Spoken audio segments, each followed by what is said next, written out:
자, 여러분 안녕하세요. 오늘 이번 시간에는 우리 5학년 2학기 국어 2단원 지식이나 경험을 활용해요. 세 번째 시간이고요. 우리 교과서는 73쪽부터 시작을 하도록 하겠습니다. 지난 시간에 우리 석빙고에 대해서 글을 읽어봤습니다. 그래서 이번 시간에는 이렇게 체크리스트로 지식이나 경험을 활용해서 글을 읽는 방법에 대해서 한번 알아보도록 할 텐데요. 첫 번째는 분류를 하는 건데 알고 싶은 것, 짐작하는 것, 그리고 새롭게 아는 것. 자, 이건 내가 궁금증이나 질문을 갖는 내용이겠죠. 이 짐작하는 건 내가 이미 예전에 알고 있던 내용으로 이 글에서는 이런 내용이 나오겠구나. 이런 걸 미리 예상을 해보는 거죠. 새롭게 한 거는 그야말로 내가 예전에 알고 있던 거하고는 전혀 다른 내용일 수도 있고 내가 전혀 몰랐던 내용을 새롭게 알게 되는 경우도 있을 겁니다. 그런 것들을 분류를 한번 해보자 이거예요. 그래서 이번 하나하나 살펴보도록 하겠습니다. 조선시대에는 음식이 상하지 않도록 어떻게 보관을 했을까? 이거는 그렇죠. 여기 나와 있는 대로 내가 궁금해하는 내용이잖아요. 그죠? 그래서 이 글을 통해서 알고 싶은 내용에 해당을 할 겁니다. 그리고 두 번째 질문을 한번 같이 보도록 할게요.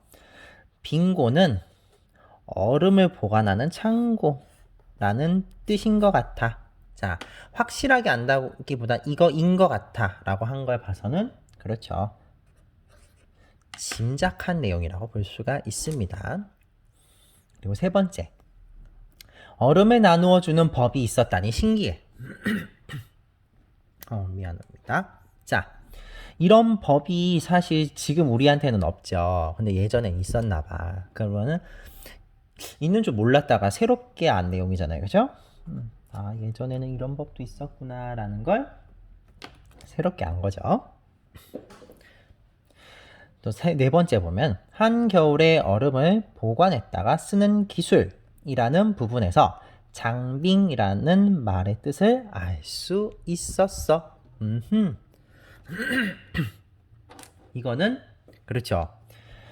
아마 짐작한 것이라고 생각할 수도 있는데 이거는 이럴 거야가 아니라 이랬던 걸 안 거잖아요. 그래서 역시 새롭게 한 내용이라고 볼 수가 있습니다. 심지어 이런 내용을 보고 이런 뜻이구나를 알게 된 거죠. 그리고 다섯 번째, 경주에 있는 석빙고에 간 적이 있어. 무덤처럼 생겼는데 어떻게 냉장고의 역할을 하는지 궁금했어. 어떻게 냉장고 역할을 하는지 궁금했다. 이게 포인트죠. 그래서 이거는 내가 알고 싶은데요. 자, 장대석. 이거를 국어 사전으로 찾아봐야겠어. 자, 찾아봐야겠어. 내가 몰랐던 거를 궁금해서 직접 찾아본다는 내용이니까 그렇죠. 여기서도 기억이 되겠죠. 7번. 석빙고의 구조를 그림으로 설명한 자료가 있으면 좋겠어. 그림으로 설명한 자료. 그러니까 지금 사실은 글만 봤을 때 정확하게 어떤 모양인지 상상이 안 된다는 이야기겠죠. 그래서 결국 이런 게 좀 더 있었으면 좋겠어. 궁금한 거잖아요. 그래서 내가 알고 싶은 내용에 해당을 하겠죠. 8번. 석빙고의 얼음을 왕겨나 집에 싸서 보관했던 것을 알았어. 몰랐던 건데 처음 안 거잖아요. 그래서 이거는 여기에 해당을 하겠죠. 그래서 이런 식으로 글을 읽기 전에 내가 예전에 알고 있었던 거, 알고 싶은 거, 그리고 이런 뜻이겠구나 짐작도 해보고요. 그리고 새롭게 한 거 정리하는 이런 활동들이 있으면 여러분들이 글에 오늘 왜 이러지? 글에 좀 더 집중할 수 있습니다. 자, 이제는 74쪽 두 번째 내용인데요. 조선의 냉장고 석빙고의 과학을 읽고 쓴 생각이나 질문을 정리해 봅시다. 이건 사실 이제 여러분들이 직접 정리를 하는 거예요. 근데 뭐 예를 들면 이런 거일 수 있겠죠? 어떤 원리로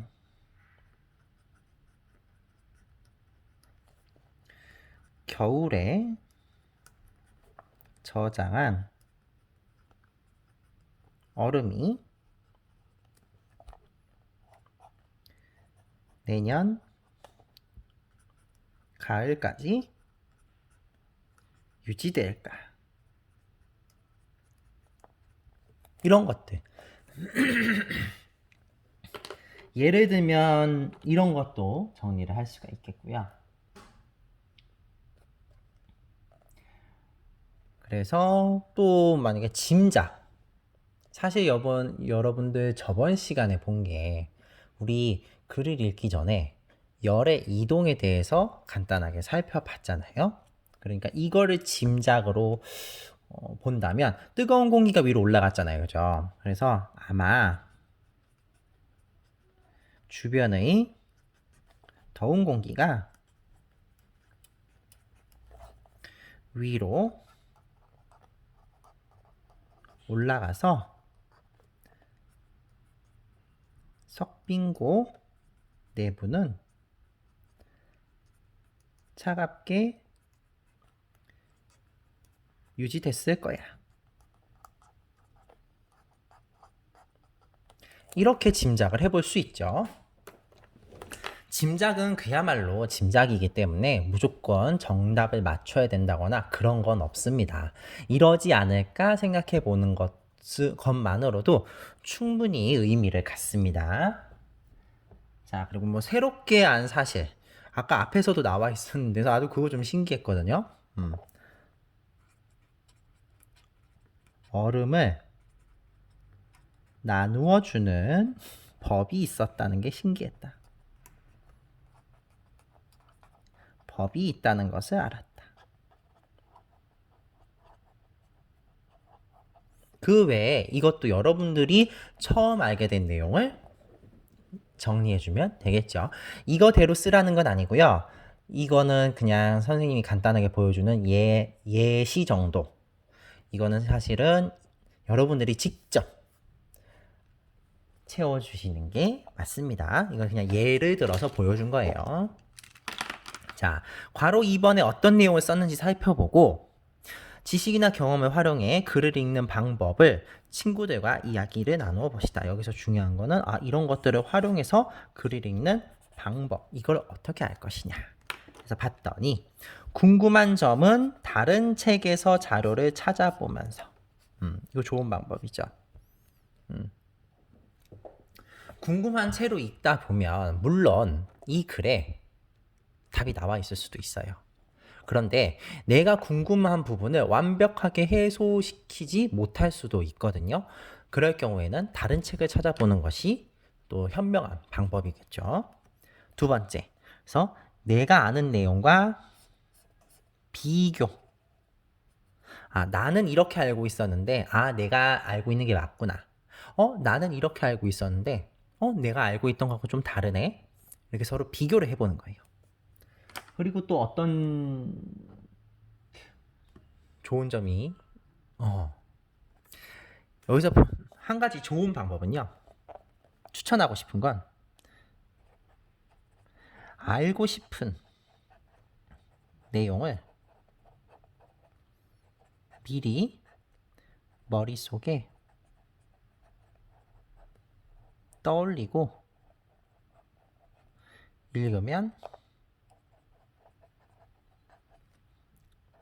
글에 더 집중하게 돼.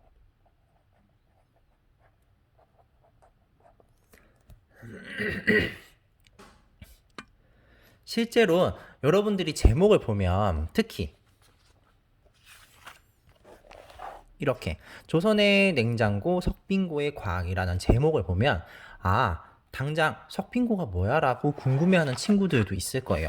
그러면 이 제목을 보고 뭐지? 냉장고? 어떻게 된 거지? 과학적 원리가 있는 걸까? 이렇게 머릿속으로 궁금한 것들을 쭉 떠올리고 글을 읽다 보면요. 글을 읽을 때 이런 생각을 하게 돼요. 아까 내가 궁금해하는 거에 대한 답이 나오나? 그러면 글을 조금 더 꼼꼼하고 자세하게 볼 수 있게 됩니다. 그래서 지식이나 경험을 활용해 조선의 냉장고 석빙고의 과학을 읽으면서 좋았던 점을 친구들과 이야기해 보도록 하세요. 이거는 뭐 예를 들자면 내가 몰랐던 과학적 원리에 대해서 알 수 있었어. 석빙고가 어떤 역할을 할 수 있는지 알게 되었어. 내가 예전에 석빙고에 가본 적이 있는데 그때는 뭔지 몰랐는데 이 글을 읽고 그때 생각을 해보니까 더 잘 이해가 되는 것 같아. 이런 식으로 여러분들 경험을 이야기해주면 좋겠죠. 자, 75쪽 6번입니다. 그래서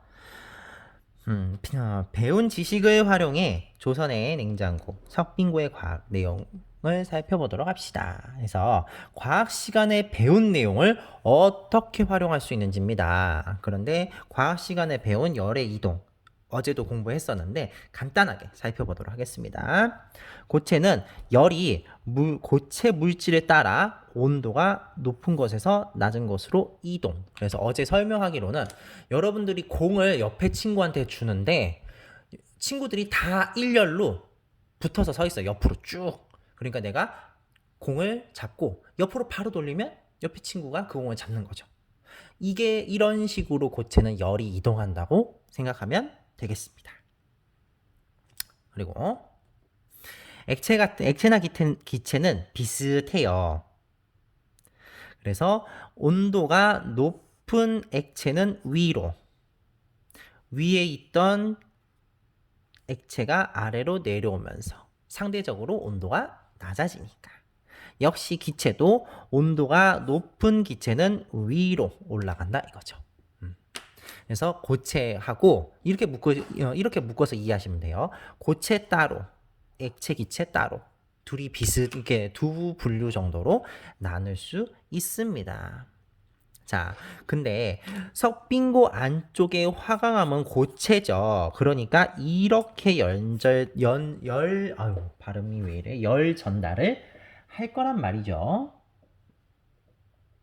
그리고 요거 한번 보세요. 그때 어제도 잠깐 이야기를 했었는데 이거 내용이죠. 이 부분이에요. 근데 이때 배수로 관련해서 얘기했던 게 습기가 아무리 온도가 낮아도 습기가 차면 얼음이 얼지 않는다 그랬죠. 그래서 이런 배수로의 역할을 한번 본다면 내부 바닥 한가운데에 배수로가 한가운데 있었어요.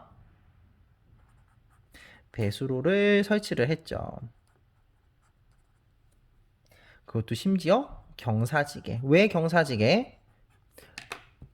경사지게 해놔야 물이 자동으로 빠져나가겠죠. 흘러서 밖으로 나가겠지. 봐서 얼음에서 나온 물이 흘러서 빠져나가게끔.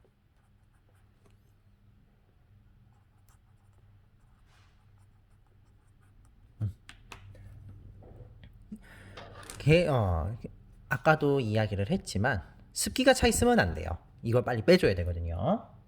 그리고 가장 포인트가 되는 게 지금 이 내용하고 연결이 바로 되는 게 어디서 나와 있었냐면 여기에 똑같이 나와 있는데 자, 열로 데워진 공기와 출입구에서 들어오는 바깥의 더운 공기니까 위로 올라가겠죠. 그래서 지붕의 구멍으로 빠져나간다고요. 왜? 이런 공기들은 위로 올라갈 거니까, 위로 올라가니까 지붕 위에 구멍을 뚫어 놓으면 그 구멍으로 슝 하고 나가겠죠. 그 원리예요. 그래서 이거를 조금 정리를 해보면 이렇게 쓸 수 있습니다. 온도가 높은 공기는 위로 올라가고, 그러면 위에 있는 공기는 어떻게 된다 그랬어요? 거기서 위에 있는 공기는 아래로 내려오는 원리에 의해 석빙고 내부는 차갑게 유지된다. 이렇게 정리할 수 있겠죠. 그래서 여기서의 가장 핵심 포인트는 이 세 가지가 석빙고의 온도를 차갑게 유지하는 가장 큰 포인트라고 보면 됩니다. 일부러 화강암을 쭉 깔았어요. 왜? 그 열이 빨리 빠져나가게 하려고. 두 번째로 배수로를 놔서 습기가 없도록 만들었어요. 세 번째로 따뜻한 공기는 위로 올라가고 찬 공기는 아래로 내려오니까 지붕에 구멍을 뚫어서 뜨거운 공기가 위로 쭉 올라갈 때 자동으로 지붕 위에 있는 구멍으로 빠져나가게끔 해서 찬 공기를 유지하게 된 거죠. 여러분들이 이 내용들을 여기에 간단하게 정리하시면 되겠습니다. 그래서 이번 시간에는 지난 시간에 읽었던 조선의 냉장고 석빙고에 대해서 읽어본 후에 내가 알고 싶은 것과 짐작한 것, 새롭게 알게 된 것을 분류를 해봤고요. 그래서 이런 것들을 미리 생각하고 읽었을 때의 좋은 점들을 정리를 해봤습니다. 그래서 내가 모르는 내용이 나왔으면 다른 책도 찾아보면 좋겠고요. 내가 알고 있는 것과 비교해보면 좋고요. 그리고 알고 싶은 내용을 미리 머릿속에 떠올리면 집중하기가 좋습니다. 그래서 6번은 여러분들이 이미 알고 있는 과학 지식을 활용을 해서 이 글에 적용을 해본 거예요. 이게 바로 예전에 여러분들이 알고 있는 지식으로 새로운 대상에 적용을 해서 이해하는 과정이고요. 이건 여러분들이 꼭 국어뿐만이 아니라 지금 과학과 국어 글을 섞은 거잖아요. 이런 식으로 과학 지식은 과학 지식 따로, 수학은 수학 따로가 아니라 그거를 이렇게 묶을 줄 알아야 돼요. 그 연습을 했다고 생각하시면 돼요, 오늘. 그래서 여러분들이 이렇게 연습을 해보셨고요. 다음 시간에는 체험한 일을 떠올리며 감상이 드러나는 글쓰기 첫 번째 시간 가져보도록 하겠습니다.